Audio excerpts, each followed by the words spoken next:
Hey guys, it's Jacob. I'm going to be talking about one-step equations today. Let's get right into it. So, the three things you're going to want to remember when you're doing one-step equations is that you are trying to isolate the variable, and which basically means you're trying to get x or whatever letter they've used for the variable alone. The second one is that you are going to want to do the same thing on both sides. So if you subtract something from one side of the equation, you have to subtract it from the other.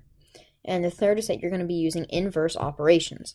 This just means that if the problem starts out with addition, you're going to use subtraction, and if it starts out with division, you're going to use multiplication, and vice versa.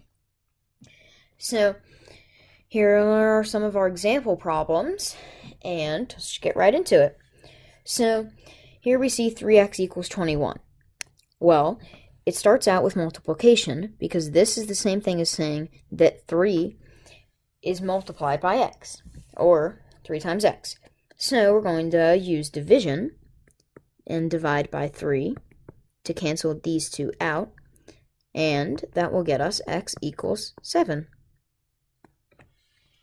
Our second example problem, x plus 5 equals 10. It starts out with addition, so we're going to use subtraction.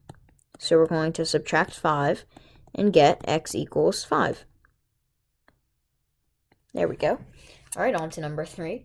We start out with subtraction, so we are going to add 7 to both sides and get x equals 27.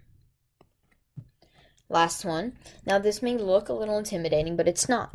It's just the same thing as saying that x is being divided by 2. So we're going to multiply by 2 and cancel those out, do the same thing over here, and get x equals 18. There you go. That's one-step equations for you. Bye, guys.